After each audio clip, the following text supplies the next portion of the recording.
हाँ जी बई, सत श्री अकाल सारिਆਂ ਨੂੰ ਤੇ ਸਵਾਗਤ ਆ ਅੱਜ ਦੀ ਕਲਾਸ ਦੇ ਵਿੱਚ ਤੁਹਾਡਾ ਸਭ ਦਾ ਬਹੁਤ-ਬਹੁਤ। ਤੇ ਜਿਵੇਂ ਨਾ ਮੈਂ ਕੱਲ ਇੱਕ ਪੰਜਾਬੀ ਦੀ ਲੇਟੈਸਟ ਵੀਡੀਓ ਅਪਲੋਡ ਕੀਤੀ ਸੀ ਜਿਹਦੇ ਵਿੱਚ ਮੈਂ ਦੱਸਿਆ ਸੀ ਕਿ ਸਾਨੂੰ ਪੰਜਾਬੀ ਕੋਈ ਸੌਖੀ ਨਹੀਂ ਆਣੀ ਹੈਗੀ। ਜੇਕਰ ਅਸੀਂ ਆਪਦੇ ਕੋਲੋਂ ਹੀ ਬਿਨਾਂ ਤਿਆਰੀ ਤੋਂ ਅਸੀਂ ਅੰਦਾਜ਼ਾ ਲਾ ਕੇ ਬੈਠੇ ਹਾਂ कि कोई नहीं पंजाबी तो मेरी मात भाषा आ तो 20-25 तो लैके डिगांगे ही, तो यह तुहाडी बहुत वड्डी गलत फहमी है। पंजाबी सानू इन्हां ने इदां दी पाउणी आ कि धुआं निकल जूगा साडे दिमाग विच दी। हाँ एक दो क्वेश्चन सौखे आ जाणगे, पैराग्राफ वाले कर लांगे, पर कल्ले पैराग्राफ वाले क्वेश्चन हल कीतियां कि असीं पास हो जांगे नहीं, ठीक है। इस करके मैं कल पूरा दा पूरा हिसाब किताब भी लाया सी भी 2800 प्लस साडे ਜਿਹੜੇ क्वेश्चन बन जाते हैं पंजाबी दे ही सिलेक्टेड क्वेश्चन 2800 प्लस। जेकर असीं इहो ही पढ़ के चल जाने तो साडी बहुत घैंट ते जबरदस्त तैयारी होगी पंजाबी विषय दी। ते जिथों मर्जी पंजाबी दा क्वेश्चन पा देण, जिथों मर्जी पंजाबी दा पैरा पा देण, तुहाडी तैयारी मैं एड्डी घैंट तरीके नाल करवाउणी आ भी कोई कहण दी गल नहीं आ, ठीक है। ते ये वीडियो जिहड़ी आ ये बहुत ज़्यादा इंपॉर्टेंट आ, बहुत ही ज़्यादा भी मैं की दसां, ठीक है। ते दूजी गल ये है कि मेरी सेहत बहुत ज़्यादा डाउन चल रही है, पता नहीं इन्ना अजीब कोल्ड फीवर होया वा भी ठीक होने का नाम ही नहीं लै रहा। इन्नी मैडिसिन खा ली है, इन्ने देसी नुस्खे भी जिहड़े आ अपना के वेख लिया पर ना कोई फर्क नहीं पै रहा। अज अर्ली मॉर्निंग का ही मेरा इन्ना हाई लैवल ते सिर दर्द हो रहा ते ये जिहड़ी है ना ते मैनू लग्या भी नहीं गैप पा लिया स्टडी च ते तुहाडा नुकसान होऊगा, ठीक है। मैं जमा भी नहीं चाहुंदी, ठीक है, मैं बहुत ज़्यादा कंप्रोमाइज़ कर रही हाँ, ठीक है। तो तुसी प्लीज़ वीडियो नू जरूर शेयर कर दिओ। ते आपां ये जिहड़ी सीरीज़ बिल्कुल स्टार्ट कर चुके हैं, इहदे विच जिन्ने भी अपने क्वेश्चन आ पंजाबी भाषा दे, जिन्ने भी सीटेट दे पेपर विच जिन्नी भी पंजाबी इन्हां ने पुछी आ आपां सारी दी सारी कर निबेड़नी आ, ठीक है। सो आप ये जिहड़ा लेटेस्ट पेपर 21 जनवरी नूं होया ही सीटेट दा ओह आ मेरे हत्थ दे विच सैट हैगा वा। ओह इहदे विच जिहड़ियां दोवें पंजाबियां आपां जिहड़ियां वा करनियां, लैंग्वेज 1 पंजाबी, लैंग्वेज 2 पंजाबी, यानी कि टोटल 60 क्वेश्चन अपने कोल ते ये आपां ने करने आ। मतलब किसी लड़की दा है क्वेश्चन पेपर मेरे हत्थ दे विच ते मैं उहदे कोलों मंगवाया ही तुहानूं करवाउण वास्ते, ठीक है। ते सब तो पहलां तां आपां पैरा पढ़दे हां, ठीक है। कहंदे धी सियाणी घर विच गऊ समान हुंदी है, ओह मूँह फाड़ के कदी भी अपने विआह दी गल नहीं तोरदी, पर इसदा यह मतलब हरगिज नहीं कि धी दे मन विच लालसावां जां वासनावां कदे पैदा ही नहीं हुंदियां। अच्छा एक चीज़ आ, मैं इत्थे तुहानूं नाल दी नाल एक चीज़ भी दस दिंदी आ भी तुसीं पेपर दे विच पेपर जिहड़ा वा अटैम्प्ट किवें करना वा, ठीक है। इधर वेखो मैं जिवें करूँगी तुसीं पेपर दे विच उवें ही करना। मैं पैरा नहीं पढ़ना, मैं की करना वा हेठ लिखियां विचों समासी शब्द चुनो, पुरातन समय राम वर्गा लोक गीत कंट्रोल करना। हुण इहदे विच आपां पैरा पढ़ांगे। धी सियाणी घर विच गऊ समान हुंदी है, ओह मूँह फाड़ के कदी भी अपने विआह दी गल नहीं तोरदी, पर इसदा यह मतलब हरगिज नहीं कि धी दे मन विच लालसावां जां वासनावां कदे पैदा ही नहीं हुंदियां, पर मनुख जाति दे लोक अक्सर सदाचारक कीमतां सदका जां परिवारक संस्कारां सदका इस काम भुख उत्ते कंट्रोल करन दी समर्था रखदे हन। मनुख अते पशु विचकार इहो वड्डा अंतर है कि मनुख कदे भी अपणीआं वासनावां अगे हार नहीं मानदा। ਇਹ ਵੱਖਰੀ ਗੱਲ है कि अजिहे भाव कदे कदाई लोक गीतां आ वेखो एक तां आ गया ना लोक गीत आ गया साडा समासी शब्द पैरे दे विचों ही सानू लभ गया, ठीक है। विच मूँह जोर आख के हो के आख दिंदे हन, इत्थे इन्हां ने किहा ही समासी शब्द ते साडा समासी शब्द आ पिया जिहड़ा कि असीं पैरे दे विचों लभ लिया, ठीक है। हुण आपां की करना वा, आपां अग्गों पैरा नहीं पढ़ना, आपां अगला क्वेश्चन पढ़ लेना वा सुहाग कदों गाए जाते हैं, ठीक है। भावें कि बड़ा ईजी है पर मैं तुहानूं इत्थे तरीका दसूंगी भी तुसीं पेपर च किवें हल करना, ठीक है। मैनू विआह दे बाबला वे मैं कोठे जिड्डी होई, घर धी मुटियार होवे तां बाबल अमड़ी चाचे ताए भरा नाने मामे चिंतातुर हो जाते हैं। ਲੋਕ ਲਾਜ ਅਤੇ ਖੁਨਾਮੀ ਦਾ ਡਰ ਸਮੁੱਚੀ ਬਰਾਦਰੀ ਨੂੰ ਧੀ ਦਾ ਕਾਜ ਰਚਾਉਣ ਲਈ ਬੇਬਸ ਕਰ ਦਿੰਦੇ ਹਨ। ਸੋ ਆ ਜਿਹੜਾ ਵਾ ਨਾ, ਮੈਨੂੰ ਵਿਆਹ ਦੇ ਬਾਬਲਾ ਵੇ ਮੈਂ ਕੋਠੇ ਜਿੱਡੀ ਹੋਈ, ਮਤਲਬ ਇਹ ਇੱਕ ਕੀ ਹੈ, ਸੁਹਾਗ ਆ, ਜਾਨੀ ਕਿ ਇਹ ਕੁੜੀ ਦੇ ਬਾਰੇ ਕਿਹਾ ਜਾ ਰਿਹਾ। ਜਿਹਨੂੰ ਨਹੀਂ ਵੀ ਜ਼ਿਆਦਾ ਪਤਾ ਹੋਊਗਾ ਘੋੜੀਆਂ ਸੁਹਾਗ ਬਾਰੇ, ਉਹ ਪਹਿਰੇ ਪੜ੍ਹ ਕੇ ਤੇ ਪਹਿਰੇ ਤੋਂ ਅੰਦਾਜ਼ਾ ਲਾ ਸਕਦਾ ਸੀ ਵੀ ਸੁਹਾਗ ਜਿਹੜਾ ਵਾ ਕੁੜੀ ਦੇ ਵਿਆਹ ਤੇ ਜਿਹੜੇ ਆ ਗਾਏ ਜਾਂਦੇ ਆ ਤੇ ਮੁੰਡੇ ਦੇ ਵਿਆਹ ਤੇ ਘੋੜੀਆਂ ਗਾਈਆਂ ਜਾਂਦੀਆਂ। ਅਗਲਾ ਹੈਗਾ ਵਾ ਪਹਿਰੇ ਵਿੱਚ 16 ਕਲਾਵਾਂ ਦਾ ਧਾਰਨੀ ਕਿਸ ਨੂੰ ਕਿਹਾ ਜਾਂਦਾ ਹੈ। ਠੀਕ ਆ, ਆਪਾਂ ਪਹਿਰਾ ਪੜ੍ਹਦੇ ਆ।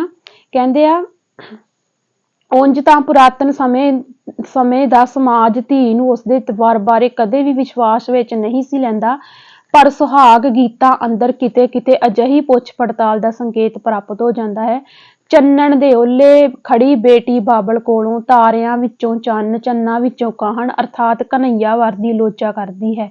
ਠੀਕ ਆ, ਸਾਡੇ ਲੋਕ ਮਾਨਸਿਕਤਾ ਵਿੱਚ ਰਾਮ ਅਤੇ ਸ਼ਾਮ, ਪੂਰਨ ਮਨੁੱਖਤਾ ਦੇ ਦੋ ਪ੍ਰਤੀਕਾਤਮਕ ਕਿਰਦਾਰ ਸਮਾਏ ਹੋਏ ਹਨ। ਪੁੱਤਰ ਰਾਮ ਵਰਗਾ ਤੇ ਪਤੀ ਸ਼ਾਮ ਵਰਗਾ ਅਕਸਰ ਲੋਚਾ ਦਾ ਭਾਗ ਬਣੇ ਹਨ। ਕ੍ਰਿਸ਼ਨ ਦਾ ਕਿਰਦਾਰ 16 ਕਲਾ ਸੰਪੂਰਨ ਪੁਰਸ਼ ਦਾ ਕਿਰਦਾਰ ਹੈ। ਠੀਕ ਹੈ, ਆਵੇ ਕੁਐਸਚਨ ਆ ਗਿਆ, ਪਹਿਰੇ ਵਿੱਚ 16 ਕਲਾਵਾਂ ਦਾ ਧਾਰਨੀ ਕਿਹਨੂੰ ਕਿਹਾ ਗਿਆ ਵਾ? ਕ੍ਰਿਸ਼ਨ ਨੂੰ ਕਿਹਾ ਗਿਆ ਵਾ। ਠੀਕ ਆ, ਧੀ ਕਿਹੋ ਜਿਹੇ ਵਰਦੀ ਲੋਚਾ ਨਹੀਂ ਰੱਖਦੀ, ਇਹਦਾ ਆਨਸਰ ਜਿਹੜਾ ਵਾ ਕਨ੍ਹਈਆ ਆਉਣਾ ਵਾ। ਪਰ ਜਿਹੜੀ ਇਹਨਾਂ ਨੇ ਆਨਸਰ ਕੀ ਦਿੱਤੀ ਆ, ਉਹਦੇ ਵਿੱਚ ਇਹਨਾਂ ਨੇ ਸੂਰਜ ਆਨਸਰ ਦਿੱਤਾ, ਜੋ ਕਿ ਸੌਰੀ ਇਹਨਾਂ ਨੇ ਕਿਹਾ ਵਾ ਧੀ ਕਿਹੋ ਜਿਹੇ ਵਰਦੀ ਲੋਚਾ ਨਹੀਂ ਰੱਖਦੀ। ਮਤਲਬ ਇੱਥੇ ਉਹਨਾਂ ਨੇ ਨਹੀਂ ਪੁੱਛਿਆ ਵਾ, ਇੱਥੇ ਸੂਰਜ ਆਉਣਾ ਸੀ, ਮਤਲਬ ਸੂਰਜ ਵਰਗੇ ਵਰਦੀ ਉਹ ਲੋਚਾ ਨਹੀਂ ਰੱਖਦੀ। ਪਰ ਮਤਲਬ ਇੱਥੇ ਉਹਨਾਂ ਨੇ ਆਨਸਰ ਕੀ ਦੇ ਵਿੱਚ ਕਨ੍ਹਈਆ ਉੱਤਰ ਦਿੱਤਾ ਵਾ, ਹਨਾ। ਪਤਾ ਨਹੀਂ ਗੀ ਮਤਲਬ ਕੀ ਇਹਨਾਂ ਨੇ ਸੋਚ ਕੇ ਉੱਤਰ ਦਿੱਤਾ ਵਾ। ਠੀਕ ਆ, ਅਗਲਾ ਕੁਐਸਚਨ ਹੈਗਾ ਵਾ, ਸਾਡੀ ਲੋਕ ਧਾਰਨਾ ਮੁਤਾਬਕ ਬੇਟਾ ਕਿਸ ਤਰ੍ਹਾਂ ਦਾ ਹੋਣਾ ਚਾਹੀਦਾ ਹੈ? ਰਾਮ ਵਰਗਾ। ਠੀਕ ਆ, ਚੰਚਲ ਦਾ ਵਿਰੋਧੀ ਸ਼ਬਦ ਕੀ ਹੁੰਦਾ ਵਾ? ਚੰਚਲ ਦਾ ਵਿਰੋਧੀ ਸ਼ਬਦ ਆਪਾਂ ਚੁਣਨਾ ਸੀ। ਤੇਜ਼ ਵੀ ਤੇ ਚਲਾਕ ਵੀ ਤੇ ਤਿੱਖਾ ਵੀ, ਇਹ ਇਹਦੇ ਸਮਾਨਾਰਥਕ ਸ਼ਬਦ ਸੀ। ਪਰ ਸੁਸਤ ਜਿਹੜਾ ਵਾ ਇਹ ਇਹਦਾ ਕੀ ਸੀਗਾ? ਇਹਦਾ ਵਿਰੋਧੀ ਸ਼ਬਦ ਸੀ। ਠੀਕ ਆ, ਮੈਂ ਕੋਠੇ ਜਿੱਡੀ ਹੋਈ ਤੁਕ ਤੋਂ ਕੀ ਭਾਵ ਹੈ? ਮਤਲਬ ਮੈਂ ਮੁਟਿਆਰ ਹੋ ਗਈ ਹਾਂ। ਠੀਕ ਆ, ਉਸ ਤੋਂ ਬਾਅਦ ਸਾਡਾ ਅਗਲਾ ਕੁਐਸਚਨ ਸੀਗਾ, ਪਹਿਰੇ ਅਨੁਸਾਰ ਘਰ ਵਿੱਚ ਬੇਟੀ ਦੀ ਕਿਹੋ ਜਿਹੀ ਹਾਲਤ ਹੁੰਦੀ ਹੈ? ਗਊ ਵਰਗੀ। ਠੀਕ ਆ, ਪਹਿਰੇ ਅਨੁਸਾਰ ਘਰ ਦੇ ਸਾਰੇ ਲੋਕਾਂ ਨੂੰ ਕਿਉਂ ਫਿਕਰ ਹੋ ਜਾਂਦਾ ਹੈ? ਮੁਟਿਆਰ ਧੀ ਨੂੰ ਵੇਖ ਕੇ। ਮਤਲਬ ਜਦੋਂ ਘਰ ਦੇ ਵਿੱਚ ਧੀ ਮੁਟਿਆਰ ਹੋ ਜਾਂਦੀ ਹੈ ਤੇ ਸਾਰਿਆਂ ਨੂੰ ਉਹਦੇ ਵਿਆਹ ਦੀ ਫਿਕਰ ਲੱਗ ਜਾਂਦੀ ਹੈ। ਠੀਕ ਆ, ਉਸ ਤੋਂ ਬਾਅਦ ਸਾਡੀ ਕਾਵ ਟੁਕੜੀ ਆ। ਠੀਕ ਆ, ਅੱਖੀ ਲੱਗੀਆਂ ਮੁੜਨ ਨਾ ਵੀਰ ਮੇਰੇ, ਹੀਰ ਵਾਰ ਘੱਤ ਬਲਹਾਰੀਆ ਵੇ, ਵਹਿਣ ਪਏ ਦਰਿਆ ਨਾ ਕਦੇ ਮੁੜਦੇ, ਵੱਡੇ ਲਾਏ ਰਹੇ ਜ਼ਰਜ਼ਾਰੀਆਂ ਵੇ, ਲਹੂ ਕੀਕਰੋਂ ਨਿਕਲੇ ਤਾਹੀਂ ਤਾਹੀਂ, ਜਿੱਥੇ ਲੱਗੀਆਂ ਤੇਜ਼ ਕਟਾਈਆਂ ਵੇ, ਲੱਗੇ ਦਸਤ ਇੱਕ ਵਾਰ ਨਾ ਬੰਦ ਕੀਚਣ, ਵੈਦ ਲਿਖਦੇ ਵੈਦਗੀ ਸਾਰੀਆਂ ਵੇ, ਸਿਰ ਦਿੱਤਿਆਂ ਬਾਜ ਨਾ ਇਸ਼ਕ ਪੱਕੇ, ਇਹ ਨਹੀਂ ਸੁਖਾਲੀਆਂ ਯਾਰੀਆਂ ਵੇ, ਵਾਹਿਸ਼ ਸ਼ਾਹ ਮੀਆਂ ਭਾਈ ਵਰਜਦੀ ਨੀ, ਵੇਖ ਇਸ਼ਕ ਬਣਾਈਆਂ ਖਵਾਰੀਆਂ ਵੇ, ਭਾਬੀ ਖਿਜ਼ਾ ਦੀ ਰੁੱਤ ਆ ਜਾਣ ਪਹੁੰਚੀ, ਭੋਰ ਆਸਰੇ ਤੇ ਪਏ ਜਾਲ ਦੇ ਨੀ, ਸੇਵਣ ਬੁਲਬੁਲਾ ਬੂਟਿਆਂ ਸੁੱਕਿਆਂ ਨੂੰ, ਫਿਰ ਫੁੱਲ ਲੱਗਣ ਨਾਲ ਡਾਲ ਦੇ ਨੀ, ਅਸਾਂ ਜਦੋਂ ਕਦੋਂ ਉਹਨਾਂ ਪਾਸ ਜਾਣਾ, ਜਿਹੜੇ ਮਹਿਰਮ ਅਸਾਡੜੇ ਹਾਲ ਦੇ ਨੀ, ਜਿਨ੍ਹਾਂ ਸੂਲੀਆਂ ਤੇ ਲਏ ਜਾਏ ਝੂਟੇ, ਮਨਸੂਰ ਹੋ ਗਏ ਸਾਡੇ ਨਾਲ ਦੇ ਨੀ, ਵਾਰਸ਼ ਸ਼ਾਹ ਜੋ ਗਏ ਸੋ ਨਹੀਂ ਮੁੜਦੇ, ਲੋਕਾਂ ਅਸਾਂ ਥੀ ਆਵਣਾ ਭਾਲਦੇ ਨੀ। ਮਤਲਬ ਇਹ ਪੇਪਰ ਤੋਂ ਬਾਅਦ ਨਾ ਮੈਨੂੰ ਇੱਕ ਲੜਕੀ ਦੀ ਕਾਲ ਆਈ, ਮਤਲਬ ਮੇਰੇ ਫਰੈਂਡ ਸਰਕਲ ਚੋਂ ਹੀ ਕੁੜੀ ਦੀ, ਹਨਾ। ਉਹਦਾ ਫੋਨ ਆਇਆ ਤੇ ਕਹਿੰਦੀ ਪੇਪਰ ਤੋਂ ਬਾਅਦ ਜਦੋਂ ਬਾਹਰ ਆਈ ਸੈਂਟਰ ਚੋਂ, ਹਨਾ, ਤੇ ਕਹਿੰਦੀ ਦੀਦੀ ਪੰਜਾਬੀ ਬਹੁਤ ਸੌਖੀ ਸੀ। ਮੈਂ ਕਿਹਾ ਅੱਛਾ। ਤੇ ਕਹਿੰਦੀ ਦੀਦੀ ਖਿਜਾ ਜਿਹੜੀ ਆ, ਖਿਜਾ ਰੁੱਤ ਕਿਹੜੀ ਹੁੰਦੀ ਆ? ਮੈਂ ਕਿਹਾ ਖਿਜਾ ਰੁੱਤ, ਮੈਂ ਵੇਖੋ ਮੈਨੂੰ ਥੋੜੀ ਪਤਾ ਹੀ ਵੀ ਉਹ ਕਿੱਥੋਂ ਪਹਿਰਾ ਵਾ, ਕੀ ਪੁੱਛ ਰਹੀ ਕੀ ਨਹੀਂ, ਹਨਾ। ਉਹਨੇ ਮੈਨੂੰ ਇਹ ਪੁੱਛਿਆ, ਕਹਿੰਦੀ ਦੀਦੀ ਖਿਜਾ ਰੁੱਤ ਕਿਹੜੀ ਹੁੰਦੀ ਆ? ਮੈਂ ਕਿਹਾ ਖਿਜਾ ਰੁੱਤ ਪਤਝੜ ਹੁੰਦੀ ਆ। ਤੇ ਉਹ ਆਨਸਰ ਕੀ ਦੇ ਵਿੱਚ ਵੀ ਖਿਜਾ ਜਿਹੜੀ ਆ ਪਤਝੜ ਰੁੱਤ ਹੀ ਉਹਨਾਂ ਨੇ ਦਿੱਤੀ ਸੀ।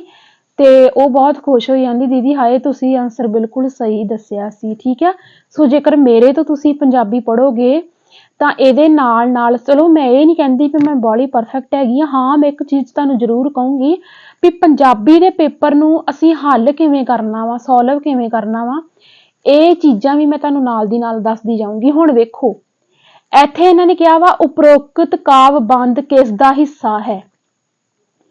ਹੁਣ ਇੱਥੇ ਅਸੀਂ ਬੜੀ ਜਿਹੜਾ ਵਾ ਕਾਮਨ ਸੈਂਸ ਦੇ ਨਾਲ ਆਨਸਰ ਲੱਭ ਸਕਦੇ ਹੀ।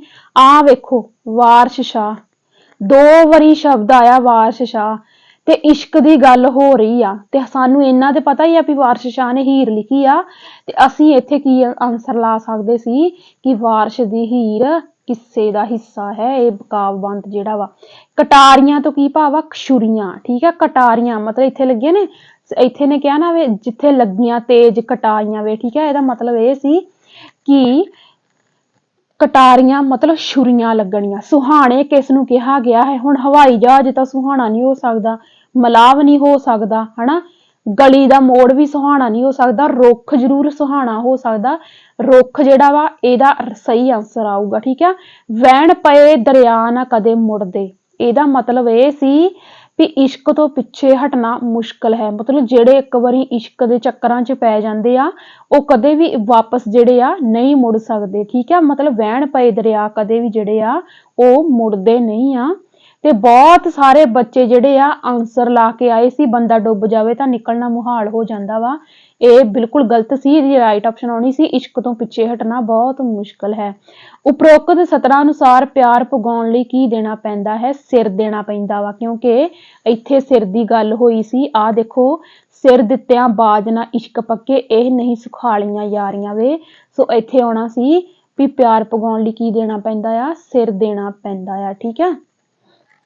ਖਿਜਾ ਕਿਹੜੀ ਰੁੱਤ ਹੁੰਦੀ ਹੈ? ਪਤਝੜ, ਠੀਕ ਆ। ਇਹ ਮੈਨੂੰ ਉਹਨਾਂ ਦੀ ਆਨਸਰ ਕੀ ਦਿੱਤੇ ਤੋਂ ਬਿਨਾਂ ਵੀ ਮੈਨੂੰ ਇਹਦਾ ਉੱਤਰ ਪਤਾ ਸੀ ਵੀ ਖਿਜਾ ਰੁੱਤ ਜਿਹੜੀ ਆ ਉਹ ਪਤਝੜ ਦੀ ਰੁੱਤ ਹੁੰਦੀ ਆ, ਠੀਕ ਆ। ਅਗਲਾ ਕੁਐਸਚਨ ਹੈਗਾ ਵਾ ਹੇਠ ਲਿਖਿਆਂ ਵਿੱਚੋਂ ਕਿਹੜਾ ਪ੍ਰਤੀਕਾਂ ਦੀ ਭਾਸ਼ਾ ਬਾਰੇ ਸਹੀ ਨਹੀਂ ਹੈ? ਇਹਦਾ ਰਾਈਟ ਆਪਸ਼ਨ ਆਉਣਾ ਵਾ ਪ੍ਰਤੀਕਾਂ ਦੀ ਭਾਸ਼ਾ ਦੀ ਵਿਆਕਰਨ ਨਹੀਂ ਹੁੰਦੀ। ਮਤਲਬ ਜਿਹੜੀ ਪ੍ਰਤੀਕਾਂ ਦੀ ਭਾਸ਼ਾ ਹੁੰਦੀ ਆ ਉਹਨਾਂ ਦੀ ਕੋਈ ਵਿਆਕਰਨ ਨਹੀਂ ਹੁੰਦੀ। ਇਹ ਇਹਨਾਂ ਨੇ ਇੱਥੇ ਗਲਤ ਦਿੱਤਾ ਵਾ ਕਿਉਂਕਿ ਸਾਨੂੰ ਇਹਨਾਂ ਨੇ ਇੱਥੇ ਨੈਗੇਟਿਵ ਚੀਜ਼ ਹੀ ਪੁੱਛੀ ਸੀ।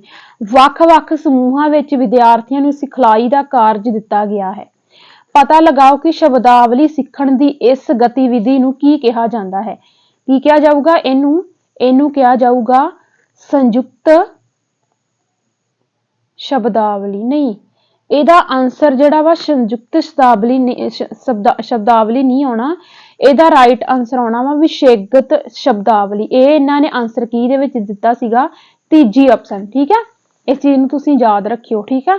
ਉਸ ਤੋਂ ਬਾਅਦ ਹੈਗਾ ਵਾ ਵਿਆਕਰਨ ਦੇ ਅਧਿਐਨ ਅਧਿਆਪਨ ਵਿੱਚ ਗਿਆਨ ਦੀ ਪ੍ਰਕਿਰਿਆ ਹੈ ਡੈਸ਼। ਮਤਲਬ ਇਹਦਾ ਰਾਈਟ ਆਨਸਰ ਆਉਣਾ ਵਾ ਵਿਆਕਰਨ ਦੀ ਮੱਧ ਨੂੰ ਹੱਲ ਕਰਨ ਬਾਰੇ ਜਾਣਨਾ। ਕੀ ਵਿਆਕਰਨ ਦੀ ਮੱਧ ਨੂੰ ਹੱਲ ਕਰਨ ਬਾਰੇ ਜਾਣਨਾ ਮਤਲਬ ਵਿਆਕਰਨ ਦੇ ਅਧਿਐਨ ਅਧਿਆਪਨ ਵਿੱਚ ਗਿਆਨ ਦੀ ਪ੍ਰਕਿਰਿਆ ਕੀ ਆ? ਵੀ ਵਿਆਕਰਨ ਦੇ ਮੱਧ ਨੂੰ ਹੱਲ ਕਰਨ ਬਾਰੇ ਜਾਣਨਾ। ਤੀਜੀ ਆਪਸ਼ਨ ਇਹਦੀ ਬਿਲਕੁਲ ਸਹੀ ਸੀ। ਇੱਕ ਸਿਖਿਆਰਥੀ ਵਿਸ਼ੇਸ਼ ਜਾਣਕਾਰੀ ਦਾ ਪਤਾ ਲਗਾਉਣ ਵਾਸਤੇ ਅਖਬਾਰ ਵਿੱਚੋਂ ਖਬਰ ਪੜ੍ਹਦਾ ਹੈ। ਇਸ ਪੜਤ ਨੂੰ ਕੀ ਕਿਹਾ ਜਾਵੇਗਾ? ਇਸ ਨੂੰ ਕੀ ਕਿਹਾ ਜਾਵੇਗਾ? ਸਕੈਨਿੰਗ। ਮੈਂ ਤੁਹਾਨੂੰ ਦੱਸਿਆ ਸੀ, ਯਾਦ ਕਰੋ ਇੰਗਲਿਸ਼ ਦੀ ਕਲਾਸ ਜਿਹੜੇ ਮੈਂ ਤੁਹਾਨੂੰ ਟੌਪਿਕ ਦੱਸੇ ਸੀ। ਮੈਂ ਤੁਹਾਨੂੰ ਕਿਹਾ ਸੀ ਵੀ ਇਹ ਸਾਨੂੰ ਕਿਸੇ ਵੀ ਸਬਜੈਕਟ ਦੇ ਵਿੱਚ ਆ ਸਕਦੇ। ਵੇਖੋ ਪੰਜਾਬੀ ਦੇ ਵਿੱਚ ਉਹਨਾਂ ਨੇ ਪਾਈ ਹੋਈ ਆਪਸ਼ਨ, ਇਹਦੀ ਰਾਈਟ ਆਪਸ਼ਨ ਸਕੈਨਿੰਗ ਆਉਣੀ ਸੀ, ਠੀਕ ਹੈ। ਭਾਸ਼ਾ ਦਾ ਅਧਿਆਪਕ ਅੰਗਰੇਜ਼ੀ ਵਿੱਚ ਇੱਕ ਕਹਾਣੀ ਸੁਣਾਉਂਦਾ ਹੈ। ਮਤਲਬ ਭਾਸ਼ਾ ਦਾ ਕੋਈ ਅਧਿਆਪਕ ਅੰਗਰੇਜ਼ੀ ਵਿੱਚ ਇੱਕ ਕਹਾਣੀ ਸੁਣਾ ਰਿਹਾ, ਫਿਰ ਉਹ ਕੀ ਕਰਦਾ ਵਾ? ਉਹ ਸਿਖਿਆਰਥੀਆਂ ਨੂੰ ਸਮੂਹ ਵਿੱਚ ਕੰਮ ਕਰਨ ਲਈ ਕਹਿੰਦਾ ਹੈ। ਉਹ ਸਿਖਿਆਰਥੀਆਂ ਨੂੰ ਜੋ ਭਾਸ਼ਾ ਉਹਨਾਂ ਨੂੰ ਆਉਂਦੀ ਹੈ ਉਸ ਵਿੱਚ ਅਤੇ ਫਿਰ ਜਮਾਤ ਦੀ ਆਮ ਭਾਸ਼ਾ ਵਿੱਚ ਕਹਾਣੀ ਸੁਣਾਉਣ ਲਈ ਕਹਿੰਦਾ ਹੈ। ਇਹ ਅਧਿਆਪਨ ਦੀ ਯੋਜਨਾ ਨੂੰ ਕੀ ਕਿਹਾ ਜਾਂਦਾ? ਮਤਲਬ ਅੰਗਰੇਜ਼ੀ ਵਿੱਚ ਉਹਨੇ ਕੋਈ ਕਹਾਣੀ ਜਿਹੜੀ ਆ ਸੁਣਾਉਂਦਾ ਵਾ ਬੱਚਿਆਂ ਨੂੰ, ਫਿਰ ਉਹ ਬੱਚਿਆਂ ਦਾ ਗਰੁੱਪ ਬਣਾ ਦਿੰਦਾ ਵਾ। ਗਰੁੱਪ ਬਣਾ ਕੇ ਕਹਿੰਦਾ ਵਾ ਕਿ ਤੁਸੀਂ ਆਪਣੀ ਸ਼ਬਦਾਵਲੀ ਦੇ ਵਿੱਚ ਇਹ ਕਹਾਣੀ ਸੁਣਾਉਣੀ ਆ ਜਾਂ ਕਲਾਸ ਦੀ ਆਮ ਭਾਸ਼ਾ ਵਿੱਚ ਕਹਾਣੀ ਜਿਹੜੀ ਆ ਤੁਸੀਂ ਸੁਣਾਉਣੀ ਆ। ਇਹ ਉਹਦੀ ਮਤਲਬ ਕੀ ਯੋਜਨਾ ਹੋਊਗੀ? ਇਹਦੀ ਰਾਈਟ ਆਪਸ਼ਨ ਆਉਣੀ ਸੀ ਪਾਰ ਭਾਸ਼ਾ, ਠੀਕ ਆ। ਇਹਦਾ ਰਾਈਟ ਆਪਸ਼ਨ ਇਹਨਾਂ ਨੇ ਕੀ ਦਿੱਤੀ ਆ? ਪਾਰ ਭਾਸ਼ਾ। ਆਨਸਰ ਕੀ ਦੇ ਵਿੱਚ ਇਹਨਾਂ ਨੇ ਰਾਈਟ ਆਪਸ਼ਨ ਦਿੱਤੀ ਆ? ਪਾਰ ਭਾਸ਼ਾ, ਠੀਕ ਆ। ਉਸ ਤੋਂ ਬਾਅਦ ਅਗਲਾ ਕੁਐਸਚਨ ਹੈਗਾ ਵਾ ਸ਼੍ਰੇਆ 6ਵੀਂ ਜਮਾਤ ਦੀ ਸਿਖਿਆਰਥਣ ਹੈ ਜੋ ਪੰਜਾਬ ਦੇ ਜਲੰਧਰ ਤੋਂ ਤਾਮਿਲਨਾਡੂ ਦੇ ਮਦੁਰਾਈ ਗਈ ਹੈ ਕਿਉਂਕਿ ਉਸਦੇ ਪਿਤਾ ਦੀ ਬਦਲੀ ਹੋ ਗਈ ਹੈ। ਉਹ ਮਾਂ ਬੋਲੀ ਵਜੋਂ ਪੰਜਾਬੀ ਜਾਣਦੀ ਹੈ। ਮਤਲਬ ਹੈ ਤਾਂ ਉਹ ਪੰਜਾਬ ਤੋਂ ਹੀ ਤਾਮਿਲਨਾਡੂ ਗਈ ਹੈ, ਹਨਾ। ਸਕੂਲ ਵਿੱਚ ਅੰਗਰੇਜ਼ੀ ਭਾਸ਼ਾ ਉਹ ਦੂਜੀ ਭਾਸ਼ਾ ਵਜੋਂ ਪੜ੍ਹਦੀ ਹੈ। ਉਹ ਆਪਣੇ ਗੁਆਂਢ ਤੋਂ ਤਾਮਿਲ ਬੋਲਣ ਅਤੇ ਪੜ੍ਹਨਾ ਸਿੱਖਣ ਦੇ ਯੋਗ ਹੋ ਜਾਂਦੀ ਹੈ। ਹੇਠ ਲਿਖਿਆਂ ਵਿੱਚੋਂ ਕਿਹੜਾ ਬਿਆਨ ਉਸਦੀ ਭਾਸ਼ਾਵਾਂ ਦੀ ਜਾਣਕਾਰੀ ਦੇ ਆਧਾਰ ਉੱਤੇ ਸਹੀ ਹੈ? ਮਤਲਬ ਕੀ ਆ? ਪਹਿਲਾ ਕੁਐਸਚਨ ਨੂੰ ਸਮਝਣ ਦੀ ਕੋਸ਼ਿਸ਼ ਕਰਿਓ।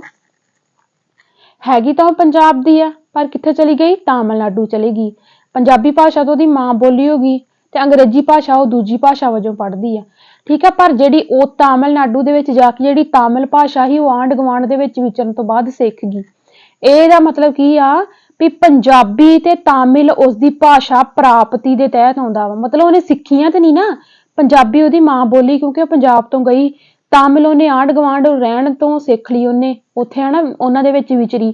ਯਾਨੀ ਕਿ ਇਹ ਪੰਜਾਬੀ ਤੇ ਤਾਮਿਲ ਉਹਦੀਆਂ ਜਿਹੜੀਆਂ ਸੀਗੀਆਂ ਭਾਸ਼ਾ ਪ੍ਰਾਪਤੀਆਂ ਸੀਗੀਆਂ, ਅਤੇ ਅੰਗਰੇਜ਼ੀ ਭਾਸ਼ਾ ਸਿਖਲਾਈ ਦੇ ਅਧੀਨ ਆਉਂਦੀ ਸੀ। ਜਿਹੜੀ ਦੂਜੀ ਭਾਸ਼ਾ ਅੰਗਰੇਜ਼ੀ ਇਹ ਇਹਨੇ ਸਿੱਖੀ ਹੋਈ ਸੀ, ਉਹਦੇ ਲਈ ਉਹਨੂੰ ਕੋਈ ਇਨਵਾਇਰਮੈਂਟ ਨਹੀਂ ਮਿਲਿਆ, ਜਦ ਕਿ ਪੰਜਾਬੀ ਤੇ ਤਾਮਿਲ ਲਈ ਉਹਨੂੰ ਉਦਾਂ ਦਾ ਇਨਵਾਇਰਮੈਂਟ ਮਿਲਿਆ ਸੀ। ਠੀਕ ਆ, ਤੀਜੀ ਆਪਸ਼ਨ ਇਹਦੀ ਬਿਲਕੁਲ ਸਹੀ ਆਉਣੀ ਸੀ। ਉਸ ਤੋਂ ਬਾਅਦ ਹੈਗਾ ਵਾ 7ਵੀਂ ਜਮਾਤ ਦਾ ਇੱਕ ਅਧਿਆਪਕ ਜੋੜਿਆਂ ਦੇ ਕੰਮ ਦੀ ਗਤੀਵਿਧੀ ਕਰਾਉਂਦਾ ਹੈ। ਇਸ ਵਿੱਚ ਜੋੜਿਆਂ ਨੂੰ 10 ਵਾਕਾਂ ਦੀ ਇੱਕ ਕਹਾਣੀ ਦਿੱਤੀ ਗਈ ਹੈ। ਇੱਕ ਜੋੜਾ ਪਹਿਲਾਂ ਵਾਕ ਪੜ੍ਹਦਾ ਹੈ ਅਤੇ ਦੂਜਾ ਜੋੜਾ ਵਾਕਾਂ ਨੂੰ ਲਿਖਦਾ ਹੈ। ਫਿਰ ਕੋਈ ਹੋਰ ਜੋੜਾ ਦੂਜਾ ਵਾਕ ਪੜ੍ਹਦਾ ਹੈ ਅਤੇ ਪਹਿਲਾ ਜੋੜਾ ਵਾਕ ਲਿਖਦਾ ਹੈ। ਇਸ ਤਰ੍ਹਾਂ ਜੋੜੇ ਕਹਾਣੀ ਪੂਰੀ ਕਰਦੇ ਹਨ, ਮਗਰੋਂ ਉਹ ਆਪਣੀ ਲਿਖਤ ਦੀ ਉਹਨਾਂ ਨੂੰ ਦਿੱਤੇ ਗਏ ਮੂਲ ਪਾਠ ਨਾਲ ਤੁਲਨਾ ਕਰਦੇ ਹਨ। ਇਸ ਗਤੀਵਿਧੀ ਨੂੰ ਕੀ ਕਹਿੰਦੇ ਹਨ? ਇਹਦੀ ਰਾਈਟ ਆਪਸ਼ਨ ਆਉਣੀ ਸੀ ਪਰਸਪਰ ਡਿਕਟੇਸ਼ਨ। ਠੀਕ ਹੈ, ਕੀ ਆਉਣੀ ਸੀ? ਪਰਸਪਰ ਡਿਕਟੇਸ਼ਨ। ਦੂਜੀ ਆਪਸ਼ਨ ਇਹਨਾਂ ਨੇ ਜਿਹੜੀ ਆ ਸਹੀ ਦਿੱਤੀ ਆ, ਕਿਹਦੇ ਵਿੱਚ? ਆਂਸਰ ਕੀ ਦੇ ਵਿੱਚ। ਠੀਕ ਹੈ, ਪਰਸਪਰ ਡਿਕਟੇਸ਼ਨ ਅਸੀਂ ਕਿਹਨੂੰ ਕਹਿੰਦੇ ਆ? ਇੱਕ ਵਾਰੀ ਮੈਂ ਤੁਹਾਨੂੰ ਬਹੁਤ ਹੀ ਡੀਪਲੀ ਕੁਐਸਚਨ ਸਮਝਾਉਣ ਦੀ ਕੋਸ਼ਿਸ਼ ਕਰਦੀ ਹਾਂ। ਵੇਖੋ, ਮਤਲਬ ਜੋੜਿਆਂ ਦੇ ਵਿੱਚ ਕੰਮ ਦਿੱਤਾ, ਇੱਕ ਅਧਿਆਪਕ ਨੇ ਕੀ ਕੀਤਾ, ਉਹਨੇ 10 ਵਾਕਾਂ ਦੇ ਵਿੱਚ ਕਹਾਣੀ ਲਿਖੀ। ਵਿੱਚ ਉਹਨੇ ਕੀ ਕੀਤਾ, ਉਹਨੇ ਇੱਕ ਜੋੜੇ ਨੂੰ ਕਿਹਾ ਵੀ ਤੁਸੀਂ ਪਹਿਲਾ ਵਾਕ ਪੜ੍ਹਨਾ, ਮਤਲਬ ਪਹਿਲਾ ਜੋੜਾ ਜਿਹੜਾ ਵਾਕ ਪੜ੍ਹਦਾ, ਦੂਜਾ ਜਿਹੜਾ ਵਾ ਉਹ ਵਾਕਾਂ ਨੂੰ ਲਿਖਦਾ ਹਨਾ। ਫਿਰ ਕੋਈ ਹੋਰ ਜੋੜਾ ਕੀ ਕਰਦਾ ਵਾ, ਵਾਕ ਪੜ੍ਹਦਾ ਤੇ ਪਹਿਲਾ ਜੋੜਾ ਵਾਕ ਲਿਖਦਾ। ਠੀਕ ਹੈ, ਮਤਲਬ ਜੋੜਿਆਂ ਦੇ ਵਿੱਚ ਉਹ ਕਹਾਣੀ ਨੂੰ ਜਿਹੜੀ ਆ ਪੂਰਾ ਕਰਦੇ ਆ, ਇਹਨੂੰ ਆਪਾਂ ਕੀ ਕਹਿੰਦੇ ਆ? ਪਰਸਪਰ ਡਿਕਟੇਸ਼ਨ। ਠੀਕ ਆ, ਉਸ ਤੋਂ ਬਾਅਦ ਅਗਲਾ ਕੁਐਸਚਨ ਆ, ਉਹ ਭਾਸ਼ਾ ਜਿਸ ਦੀ ਵਰਤੋਂ ਅਸੀਂ ਰੋਜ਼ਾਨਾ ਪਰਸਪਰ ਗੱਲਬਾਤ ਲਈ ਕਰਦੇ ਹਾਂ ਨੂੰ ਕਿਹਾ ਜਾਂਦਾ ਹੈ ਮੁੱਢਲੀਆਂ ਪਰਸਪਰ ਸੰਚਾਰ ਕੌਸ਼ਲਾਂ BICS। ਠੀਕ ਆ, ਜਿਹੜੀਆਂ ਸਾਡੀਆਂ ਰੋਜ਼ਾਨਾ ਪਰਸਪਰ ਗੱਲਬਾਤ ਕਰਨ ਲਈ ਜਿਹੜੀ ਅਸੀਂ ਭਾਸ਼ਾ ਬੋਲਦੇ ਆ, ਮੁੱਢਲੀਆਂ ਪਰਸਪਰ ਸੰਚਾਰ ਕੌਸ਼ਲਾਂ ਉਹਨਾਂ ਨੂੰ ਕਹਿੰਦੇ ਆ। ਠੀਕ ਆ, ਸੈਕੰਡਰੀ ਪੱਧਰ ਉੱਤੇ ਇੱਕ ਅਧਿਆਪਕ ਇੱਕ ਪਾਠ ਕਹਾਣੀ ਦੇ ਕੇ ਉਹਨਾਂ ਨੂੰ ਕਹਿੰਦਾ ਹੈ ਕਿ ਉਹ ਇਸੇ ਨੂੰ ਪੜ੍ਹ ਕੇ ਆਪਣੀ ਵਿਚਾਰ ਸ਼ਕਤੀ ਅਤੇ ਤਰਕ ਨਾਲ ਪਾਠ ਦੇ ਅਰਥਾਂ ਅਤੇ ਵਿਚਾਰਾਂ ਉੱਤੇ ਚਰਚਾ ਕਰਨ। ਅਧਿਆਪਕ ਸਿੱਖਿਆਰਥੀਆਂ ਵਿੱਚ ਕਿਹੜਾ ਵਿਕਾਸ ਕਰਨ ਦੀ ਕੋਸ਼ਿਸ਼ ਕਰ ਰਿਹਾ ਹੈ? ਇਹਦੀ ਰਾਈਟ ਆਪਸ਼ਨ ਆਉਣੀ ਸੀ ਤੀਜੀ, ਆਲੋਚਨਾਤਮਕ ਸਾਖਰਤਾ ਕੌਸ਼ਲ। ਮਤਲਬ ਕਿ ਇਹ ਚੀਜ਼ ਕਰਕੇ ਅਧਿਆਪਕ ਕੀ ਕਰਨਾ ਚਾਹੁੰਦਾ ਵਾ, ਉਹਨਾਂ ਦੀ ਜਿਹੜੀ ਆਲੋਚਨਾਤਮਕ ਸਾਖਰਤਾ ਵਾ, ਉਹਦਾ ਜਿਹੜਾ ਵਾ ਵਿਕਾਸ ਕਰਨਾ ਚਾਹੁੰਦਾ ਵਾ। ਠੀਕ ਆ, ਕੁਐਸਚਨ ਨੂੰ ਮੈਂ ਇੱਕ ਵਾਰੀ ਫੇਰ ਸਮਝਾਉਣ ਦੀ ਕੋਸ਼ਿਸ਼ ਕਰਦੀ ਹਾਂ। ਕੀ ਕੀਤਾ ਅਧਿਆਪਕ ਨੇ ਸੈਕੰਡਰੀ ਪੱਧਰ ਤੇ? ਠੀਕ ਆ, ਇਹਦੇ ਵਿੱਚ ਕੀ ਕਰਦਾ ਵਾ, ਬੱਚਿਆਂ ਨੂੰ ਕਹਾਣੀ ਦੇ ਕੇ ਉਹਨਾਂ ਨੂੰ ਕਹਿੰਦਾ ਵਾ ਕਿ ਤੁਸੀਂ ਇਸ ਨੂੰ ਪੜ੍ਹਨਾ ਵਾ, ਪੜ੍ਹ ਕੇ ਜਿਹੜੀ ਆ ਆਪਣੀ ਵਿਚਾਰ ਸ਼ਕਤੀ ਤੇ ਇਹਦੇ ਤੇ ਤੁਸੀਂ ਤਰਕ ਕਰਨਾ ਵਾ, ਤੁਸੀਂ ਆਪਸ ਵਿੱਚ ਵਿਚਾਰ ਕਰਨੀ ਆ ਤੇ ਵੀ ਕਹਾਣੀ ਦੇ ਵਿੱਚ ਕੀ ਸਹੀ ਸੀ ਕੀ ਗਲਤ ਸੀ। ਤੇ ਇਹਦਾ ਮਤਲਬ ਇਹੀ ਹੈ ਨਾ ਵੀ ਆਲੋਚਨਾਤਮਕ ਸਾਖਰਤਾ ਕੌਸ਼ਲ ਦਾ ਉਹਨਾਂ ਦੇ ਵਿੱਚ ਵਿਕਾਸ ਕਰ ਰਿਹਾ ਟੀਚਰ। ਉਸ ਤੋਂ ਬਾਅਦ ਹੈਗਾ ਅਧਿਆਪਨ ਦੀ ਇੱਕ ਵਿਧੀ ਜਿਸ ਵਿੱਚ ਇੱਕ ਅਧਿਆਪਕ ਅਤੇ ਵੱਖ-ਵੱਖ ਭੂਮਿਕਾਵਾਂ ਨਾਲ ਇੱਕ ਸਹਿਯੋਗੀ ਸਿੱਖਿਆਰਥੀ ਸਮੂਹ ਤੋਂ 4 ਵਿਦਿਆਰਥੀ ਹਨ। ਪਾਠ ਦੇ ਪਹਿਰੇ ਉੱਤੇ ਸੰਵਾਦ ਹੁੰਦਾ ਹੈ। ਇਸ ਰਾਹੀਂ ਬਦਲਵੇਂ ਵਿਕਾਸ ਦਾ ਇੱਕ ਜ਼ੋਨ ਖੁੱਲਦਾ ਹੈ ਜਿਸ ਨਾਲ ਪੜ੍ਹਨ ਦੀ ਸਮਝ ਵਿੱਚ ਸੁਧਾਰ ਹੁੰਦਾ ਹੈ। ਇਸ ਵਿਧੀ ਨੂੰ ਡੈਸ਼ ਦਾ ਸੰਕੇਤ ਮਿਲਦਾ ਹੈ। ਪਰਸਪਰ ਅਧਿਆਪਨ, ਚੌਥੀ ਆਪਸ਼ਨ ਜਿਹੜੀ ਇਹਦੀ ਬਿਲਕੁਲ ਸਹੀ ਹੋਣੀ ਸੀ। ਪਤਾ ਕੀ ਆ ਇਹਦੇ ਵਿੱਚ, ਪਤਾ ਇਹ ਕਿਹਦੇ ਬਾਰੇ ਗੱਲ ਕਰ ਰਹੇ ਆ? ਜਿਨ੍ਹਾਂ ਨੂੰ ਪਤਾ ਹੋਊਗਾ 10ਵੀਂ ਦੇ ਵਿੱਚ ਜਦੋਂ ਅਸੀਂ ਪੜ੍ਹਦੇ ਹੁੰਦੇ ਸੀ 10th ਕਲਾਸ ਦੇ ਵਿੱਚ, ਸਾਡੇ ਵਿੱਚ ਨਾ ਇੱਕ ਏਦਾਂ ਦੀਆਂ ਕਹਾਣੀਆਂ ਹੁੰਦੀਆਂ ਸੀ, ਅਲੱਗ-ਅਲੱਗ ਕਰੈਕਟਰ ਦਿੱਤੇ ਹੁੰਦੇ ਸੀ ਹਨਾ। ਤੇ ਆਪਾਂ ਕਲਾਸ ਦੇ ਵਿੱਚ 4 ਜਾਣੇ ਉਠਾ ਕੇ ਕਹਿੰਦੇ, ਜਿੱਦਾਂ ਆਪਾਂ ਕਹਿੰਦੇ ਨੇ ਤੂੰ ਬੇਬੇ ਰਾਮ ਭਜਨੀ ਬਣਨਾ ਵਾ, ਤੂੰ ਸੰਤਾ ਸਿੰਘ ਬਣਨਾ ਵਾ, ਤੇ ਉਹਦੇ ਵਿੱਚ ਜਿਹੜਾ ਵੀ ਬੇਬੇ ਰਾਮ ਭਜਨੀ ਦਾ ਕਰੈਕਟਰ ਆਉਂਦਾ ਸੀ ਤੂੰ ਉਹ ਬੋਲਣਾ, ਤੂੰ ਉਹ ਬੋਲਣਾ। ਮਤਲਬ ਬੱਚਿਆਂ ਦੇ 4 ਕਰੈਕਟਰ ਬਣਾ ਦਿੱਤੇ ਜਾਂਦੇ ਸੀ। ਉਸੇ ਚੀਜ਼ ਦੀ ਇਹ ਗੱਲ ਕਰ ਰਹੇ ਆ। ਠੀਕ ਹੈ, ਇਹਨੂੰ ਆਪਾਂ ਕੀ ਕਵਾਂਗੇ? ਪਰਸਪਰ ਅਧਿਆਪਨ। ਉਸ ਤੋਂ ਬਾਅਦ ਹੈਗਾ ਵਾ ਰੈਸੀਡੀਅਲ ਅਧਿਆਪਨ ਕੀ ਹੈ? ਠੀਕ ਹੈ, ਇਹਦਾ ਹੈਗਾ ਹੀ ਸਿੱਖਿਆਰਥੀਆਂ ਅਤੇ ਅਧਿਆਪਕਾਂ ਨੂੰ ਅਧਿਆਪਨ ਸਿਖਲਾਈ ਦੀਆਂ ਯੋਜਨਾਵਾਂ ਨੂੰ ਸਮਝਣ ਅਤੇ ਬਦਲਣਾ ਸੁਧਾਰਨਾ ਹੋਵੇਗਾ। ਠੀਕ ਹੈ, ਇਹ ਸੀ ਰੈਸੀਡੀਅਲ ਅਧਿਆਪਨ। ਠੀਕ ਹੈ, ਮਤਲਬ ਟੀਚਿੰਗ ਦੇ ਨਾਲ ਰਿਲੇਟਡ ਹਨਾ, ਚਾਹੇ ਉਹ ਟੀਚਰ ਆ ਤੇ ਚਾਹੇ ਉਹ ਸਟੂਡੈਂਟ ਆ, ਉਹ ਆਪਣੀਆਂ ਯੋਜਨਾਵਾਂ ਨੂੰ ਸਮਝਣਾ, ਸੁਧਾਰਨਾ ਹਨਾ, ਉਹਨਾਂ ਨੂੰ ਬਦਲਣਾ, ਇਹ ਸਾਰਾ ਕੁਝ ਕਿਹਦੇ ਵਿੱਚ ਆਉਂਦਾ ਵਾ? ਰੈਸੀਡੀਅਲ ਟੀਚਿੰਗ ਦੇ ਵਿੱਚ ਆਉਂਦਾ ਵਾ। ਠੀਕ ਹੈ, ਇਸ ਚੀਜ਼ ਨੂੰ ਤੁਸੀਂ ਧਿਆਨ ਦੇ ਵਿੱਚ ਰੱਖਿਓ। ਪਰਸਪਰ ਭਾਸ਼ਾਈ ਪਛਾਣ ਕੀ ਹੈ? ਇਹਦੀ ਰਾਈਟ ਆਪਸ਼ਨ ਆਉਣੀ ਸੀ ਸਿਖਿਆਰਥੀ ਦਾ ਵਿਚਾਰ ਕਿ ਕੁਝ ਦੇਸੀ ਭਾਸ਼ਾ ਵਿੱਚ ਅਤੇ ਕੁਝ ਲਕਸ਼ਿਤ ਭਾਸ਼ਾ ਵਿੱਚ ਸਮਾਨਤਾ ਹੁੰਦੀ ਹੈ। ਠੀਕ ਹੈ, ਮਤਲਬ ਸਿਖਿਆਰਥੀ ਦਾ ਵਿਚਾਰ ਹੈ ਕਿ ਕੁਝ ਦੇਸੀ ਭਾਸ਼ਾ ਤੇ ਕੁਝ ਲਕਸ਼ਿਤ ਭਾਸ਼ਾ ਮਤਲਬ ਏਮ ਉਦੇਸ਼ ਜਿਹੜੀ ਭਾਸ਼ਾ ਅਸੀਂ ਸਿੱਖਣੀ ਹੋਵੇ ਹਨਾ ਵਿੱਚ ਕੀ ਹੁੰਦੀ ਆ, ਸਮਾਨਤਾ ਹੁੰਦੀ ਆ। ਇੱਕ ਵਿਸ਼ੇਸ਼ ਭਾਈਚਾਰੇ ਵੱਲੋਂ ਕੋਜ਼ੀਕੋਡ ਵਿਖੇ ਬੋਲੀ ਜਾਣ ਵਾਲੀ ਮਲਿਆਲੀ ਉਸੇ ਥਾਂ ਹੋਰਨਾਂ ਵੱਲੋਂ ਬੋਲੀ ਜਾਣ ਵਾਲੀ ਮਲਿਆਲੀ ਨਾਲੋਂ ਵੱਖਰੀ ਹੈ। ਵਿਸ਼ੇਸ਼ ਭਾਈਚਾਰੇ ਵੱਲੋਂ ਬੋਲੀ ਜਾਣ ਵਾਲੀ ਮਲਿਆਲੀ ਨੂੰ ਕੀ ਕਿਹਾ ਜਾਵੇਗਾ? ਮੈਂ ਤੁਹਾਨੂੰ ਕੁਐਸਚਨ ਸਮਝਾਉਣ ਦੀ ਕੋਸ਼ਿਸ਼ ਕਰਦੀ ਹਾਂ। ਕਹਿੰਦੇ ਕਿ ਵਿਸ਼ੇਸ਼ ਭਾਈਚਾਰੇ ਵੱਲੋਂ ਜਿਹੜੀ ਬੋਲੀ ਜਾਣ ਵਾਲੀ ਕੋਝੀਕੋਡ ਭਾਸ਼ਾ ਉਹ ਮਲਿਆਲੀ ਹੈ, ਪਰ ਕਹਿੰਦੇ ਹੋਰ ਥਾਂ ਤੇ ਬੋਲੀ ਜਾਣ ਵਾਲੀ ਮਲਿਆਲੀ ਭਾਸ਼ਾ ਕੀ ਆ? ਇੱਕ ਵੱਖਰੀ ਆ। ਕਹਿੰਦੇ ਵਿਸ਼ੇਸ਼ ਭਾਈਚਾਰੇ ਵੱਲੋਂ ਬੋਲੀ ਜਾਣ ਵਾਲੀ ਮਲਿਆਲੀ ਨੂੰ ਕੀ ਕਿਹਾ ਜਾਊਗਾ? ਮਤਲਬ ਇੱਕ ਥਾਂ ਤੇ ਉਹਨਾਂ ਦੀ ਖੇਤਰੀ ਭਾਸ਼ਾ ਹੋਊਗੀ ਤੇ ਇੱਕ ਥਾਂ ਤੇ ਉਹਨਾਂ ਦੀ ਵਿਸ਼ੇਸ਼ ਭਾਸ਼ਾ ਵਾ, ਅਸੀਂ ਉਸ ਨੂੰ ਮਲਿਆਲੀ ਦੀ ਸਮਾਜਿਕ ਉਪਭਾਸ਼ਾ ਕਵਾਂਗੇ। ਕੁਐਸਚਨ ਦੇ ਵਿੱਚ ਕੋਈ ਵੀ ਜਿਹੜਾ ਵਾ ਤਰੋੜ ਮਰੋੜ ਕੇ ਨਹੀਂ ਪਾਇਆ ਗਿਆ। ਬਿਲਕੁਲ ਕੁਐਸਚਨ ਜਿਹੜਾ ਵਾ ਸਾਨੂੰ ਇਹ ਕਿਹਾ ਜਾ ਰਿਹਾ ਵਾ ਕਿ ਜਿਹੜੀ ਵਿਸ਼ੇਸ਼ ਭਾਈਚਾਰੇ ਦੀ ਮਲਿਆਲੀ ਭਾਸ਼ਾ ਵਾ, ਇੱਕ ਤਾਂ ਉਹਨਾਂ ਦੀ ਵਿਸ਼ੇਸ਼ ਭਾਸ਼ਾ ਵਾ ਹਨਾ, ਤੇ ਇੱਕ ਉਹਨਾਂ ਦੇ ਖੇਤਰ ਦੇ ਵਿੱਚ ਆਮ ਬੋਲੀ ਜਾਣ ਵਾਲੀ ਹੋਰਨਾਂ ਥਾਂ ਤੇ, ਮਤਲਬ ਉਹੀ ਥਾਂ ਤੇ ਭਾਸ਼ਾ ਜਿਹੜੀ ਆ ਆਮ ਬੋਲੀ ਜਾ ਰਹੀ ਹੈ, ਇੱਕ ਥਾਂ ਤੇ ਉਹਨਾਂ ਦੀ ਵਿਸ਼ੇਸ਼ ਕੋਜ਼ੀਕੋਡ ਵੱਲੋਂ ਮਲਿਆਲੀ ਭਾਸ਼ਾ ਵਾ। ਸੋ ਇਹਦਾ ਮਤਲਬ ਇਹ ਮਲਿਆਲੀ ਦੀ ਸਮਾਜਿਕ ਉਪਭਾਸ਼ਾ। ਠੀਕ ਆ, ਮੈਂ ਬਹੁਤ ਚੰਗੀ ਤਰ੍ਹਾਂ ਡਿਫਾਈਨ ਕਰਨ ਦੀ ਕੋਸ਼ਿਸ਼ ਕੀਤੀ ਹੈ ਕੁਐਸਚਨ ਨੂੰ। ਸੋ ਤੁਸੀਂ ਕੁਐਸਚਨਾਂ ਦਾ ਲੈਵਲ ਦੇਖ ਲਓ, ਏਦਾਂ ਦੇ ਹੀ ਕੁਐਸਚਨ ਸਾਨੂੰ ਪੇਪਰ ਦੇ ਵਿੱਚ ਆਉਣੇ ਆ। ਕਹਿੰਦੇ ਹੇਠ ਲਿਖਿਆਂ ਵਿੱਚੋਂ ਕਿਹੜਾ ਵਿਸਤ੍ਰਿਤ ਪੜ੍ਹਤ ਦਾ ਮਕਸਦ ਨਹੀਂ ਹੈ? ਵਿਆਕਰਨ ਸਿੱਖਣ ਲਈ ਪਾਠ, ਮਤਲਬ ਜੇਕਰ ਅਸੀਂ ਬੱਚੇ ਨੂੰ ਵਿਆਕਰਨ ਸਿਖਾਉਣਾ ਵਾ ਤੇ ਅਸੀਂ ਬੱਚੇ ਨੂੰ ਕੋਈ ਪਾਠ ਥੋੜੀ ਪੜਾਵਾਂਗੇ। ਠੀਕ ਹੈ, ਇਹ ਆਪਸ਼ਨ ਪਹਿਲੀ ਬਿਲਕੁਲ ਆਉਣੀ ਸੀ। ਹੇਠ ਲਿਖਿਆਂ ਵਿੱਚੋਂ ਕਿਹੜਾ ਤ੍ਰੈਭਾਸ਼ੀ ਫਾਰਮੂਲੇ ਬਾਰੇ ਸਹੀ ਹੈ? ਪਹਿਲਾ ਮਾਂ ਬੋਲੀ, ਫਿਰ ਘਰੇਲੂ ਭਾਸ਼ਾ, ਫਿਰ ਪਹਿਲੀ ਭਾਸ਼ਾ ਵਜੋਂ ਕੋਈ ਖੇਤਰੀ ਭਾਸ਼ਾ। ਇਹ ਬਿਲਕੁਲ ਸੀਕੁਐਂਸ ਸਹੀ ਸੀ। ਮਾਂ ਬੋਲੀ, ਫਿਰ ਘਰੇਲੂ ਭਾਸ਼ਾ ਆਉਂਦੀ ਆ, ਮਤਲਬ ਸਭ ਤੋਂ ਪਹਿਲਾਂ ਬੱਚਾ ਮਾਂ ਬੋਲੀ ਸਿੱਖਦਾ ਹਨਾ, ਘਰ ਪਰਿਵਾਰ ਦੇ ਵਿੱਚੋਂ ਘਰੇਲੂ ਭਾਸ਼ਾ ਮਤਲਬ ਆਲੇ ਦੁਆਲੇ ਆਂਢ ਗੁਆਂਢ ਵਿੱਚ ਵਿਚਰਦਾ, ਫਿਰ ਪਹਿਲੀ ਭਾਸ਼ਾ ਵਜੋਂ ਕੋਈ ਖੇਤਰੀ ਭਾਸ਼ਾ ਜਿਹੜੀ ਆ ਉਸ ਇਲਾਕੇ ਦੀ ਸਿੱਖਦਾ ਵਾ। ਠੀਕ ਆ, ਇਹ ਸੀ ਸਾਡੇ 30 ਕੁਐਸਚਨ। ਠੀਕ ਆ, ਜਿਹੜੇ ਕਿ ਸਾਡੇ 21 ਜਨਵਰੀ ਨੂੰ ਹੋਏ ਜਿਹੜੇ ਸੀਟੈਟ ਦੇ ਪੇਪਰ ਵਿੱਚ ਪਹਿਲੀ ਲੈਂਗੁਏਜ ਦੇ ਵਿੱਚ ਪੁੱਛੇ ਗਏ ਸੀ। ਸੋ ਇਹ ਸੀਰੀਜ਼ ਜਿਹੜੀ ਮੈਂ ਸਟਾਰਟ ਕੀਤੀ ਆ ਮੇਰੇ ਚੈਨਲ ਤੇ ਬਿਲਕੁਲ ਸਟਾਰਟ ਰਹੂਗੀ ਇਸੇ ਤਰ੍ਹਾਂ ਹੀ। ਤੇ ਜਿਹੜੇ ਬੱਚੇ ਟੈਲੀਗ੍ਰਾਮ ਤੇ ਮੈਸੇਜ ਕਰਦੇ ਸੀ ਜਾਂ ਕੱਲ ਵਾਲੀ ਜਿਹੜੀ ਪੰਜਾਬੀ ਦੀ ਵੀਡੀਓ ਮੈਂ ਪਾਈ ਆ ਵੀ 2880 ਕੁਐਸਚਨਾਂ ਦਾ ਜਿਹੜਾ ਵਾ ਦੌਰ ਕਹਿ ਲਓ ਜਾਂ ਸੀਰੀਜ਼ ਕਹਿ ਲਓ ਵੀ ਸਾਡੇ ਲਈ ਉਹ ਪੜ੍ਹਨੀ PYQ ਤਿਆਰ ਕਰਨੀ ਬਹੁਤ ਹੀ ਜ਼ਿਆਦਾ ਜ਼ਰੂਰੀ ਆ। ਤੁਹਾਨੂੰ ਉਹ ਮੇਰੇ ਚੈਨਲ ਤੇ ਮਿਲੂਗੀ, ਮੈਂ ਕਰਵਾ ਵੀ ਰਹੀ ਹਾਂ ਅੱਜ, ਜਿਵੇਂ ਸਟਾਰਟ ਕਰਤਾ ਆਪਾਂ। ਇਹਦੀ PDF ਤੁਹਾਨੂੰ ਮੇਰੇ ਟੈਲੀਗ੍ਰਾਮ ਚੈਨਲ ਤੇ ਮਿਲੂਗੀ ਤੇ ਇਸੇ ਹੀ ਪੇਪਰ ਦਾ ਆਪਾਂ ਜਿਹੜੀ ਲੈਂਗੁਏਜ 2 ਆ ਅਗਲੇ 30 ਕੁਐਸਚਨ ਜਿਹੜੇ ਆ ਉਹ ਆਪਾਂ ਕੱਲ ਨੂੰ ਸੋਲਵ ਕਰਾਂਗੇ। ਠੀਕ ਆ, ਤੇ ਕਮੈਂਟ ਕਰਕੇ ਦੱਸਣਾ ਸਾਰਿਆਂ ਨੂੰ ਕਿਵੇਂ ਲੱਗੀ ਕਲਾਸ, ਤੇ ਮਿਲਦੇ ਆਪਾਂ ਕੱਲ ਵਾਲੀ ਵੀਡੀਓ ਦੇ ਵਿੱਚ। ਸਤਿ ਸ਼੍ਰੀ ਅਕਾਲ ਸਾਰਿਆਂ ਨੂੰ।